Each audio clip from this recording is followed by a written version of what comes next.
Hello बच्चों, let's read the question. The question says describe the energy transformation that occurs as Earth orbits the sun in its elliptical orbit. ठीक है बच्चों. तो इस question के अंदर हमें क्या दे रखा है कि इलेप्टिकल ऑर्बिट के अंदर जब अर्थ सन के चारों तरफ जब मूव करती है तो उस कंडीशन के अंदर जो एनर्जी ट्रांसफॉर्मेशंस होते हैं उनको बताना है. ठीक है बच्चों. सो यहाँ पे ये हमारी क्या हो गई, अर्थ हो गई. So this one is earth. ठीक है बच्चों, तो ये अर्थ हो गई. और यहाँ पे ये हमारा क्या हो गया, सन हो गया. अब सन के चारों तरफ ये हमारा इलेक्ट्रिकल ऑर्बिट हो गया. इसके अंदर अर्थ क्या कर रही है, सन के चारों तरफ मूव कर रही है. तो यहाँ पे जो एनर्जी ट्रांसफॉर्मेशन होने हैं वो हमें बताना है. ठीक है बच्चों. सो इस क्वेश्चन को करने के लिए हम क्या करेंगे, की कंसेप्ट अप्लाई करेंगे. सो की कंसेप्ट. अब की कंसेप्ट के अंदर देखो, सबसे पहले इसके पास में, अर्थ के पास में जो मैकेनिकल एनर्जी होगी यानी जो टोटल एनर्जी होगी उसको हम मैकेनिकल एनर्जी एम ई से रिप्रेजेंट करते हैं. तो ये हमारी क्या होगी, gravitational potential energy plus kinetic energy, दोनों के सम के इक्वल होगी. ठीक है बच्चों. Mechanical energy is equals to potential energy plus kinetic energy. अब देखो यहाँ पे हम पोजीशंस ले लेते हैं. तो ये हमारी क्या है, फर्स्ट नंबर पोजीशन जहाँ पे अर्थ क्या है, सन के बहुत ज़्यादा पास में है. और ये सेकंड नंबर पोजीशन जब अर्थ और सन के बीच की जो डिस्टेंस है वो मैक्सिमम है. ठीक है बच्चों. So at first at first position. ठीक है बच्चों. So at first position.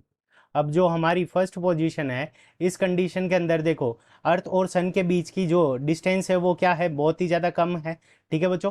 तो इस कंडीशन के अंदर हमारी जो पोटेंशियल एनर्जी क्या हो जाएगी, ये हमारी क्या हो गई, डिक्रीज हो गई. ठीक है बच्चों. पोटेंशियल एनर्जी डिक्रीज हो गई.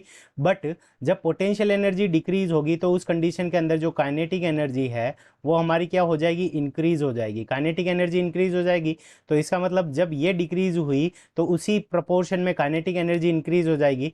तो हमारी जो टोटल मैकेनिकल एनर्जी है, mechanical energy will be conserved. तो जो मैकेनिकल एनर्जी है वो हमारी क्या रह जाएगी, कंजर्व्ड रह जाएगी. यानी वो उसकी वैल्यू क्या रहेगी, सेम ही रहेगी. ठीक है बच्चों. So total mechanical energy will be conserved. अब बात करते हैं, ये हमारी सेकंड पोजीशन है. ठीक है बच्चों. सो फॉर सेकंड पोजीशन, तो सेकंड पोजीशन के अंदर क्या होगा उसको हम देख लेते हैं. तो फॉर सेकंड पोजीशन, अब सेकंड पोजीशन के अंदर हमारा क्या हो जाएगा कि यहाँ पे देखो, सन और अर्थ के बीच की जो डिस्टेंस है वो क्या है, मैक्सिमम है. ठीक है बच्चों.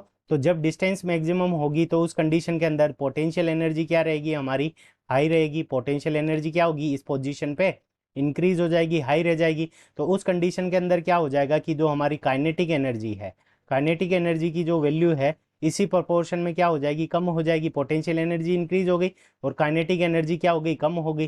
तो जब ये इंक्रीज हो गई, ये कम हो गई, तो मैकेनिकल एनर्जी क्या रहेगी, mechanical energy M E will be M E will be conserved. तो एम ई क्या हो जाएगी, उसी प्रोपोर्शन में वापस कंजर्व्ड हो जाएगी. M E will be conserved. So ये हमारे क्या है, एनर्जी ट्रांसफॉर्मेशन है. सो ये हमने डायग्राम की हेल्प से देखा. So this is our correct answer. I hope you understood it well. Best of luck. Thank you.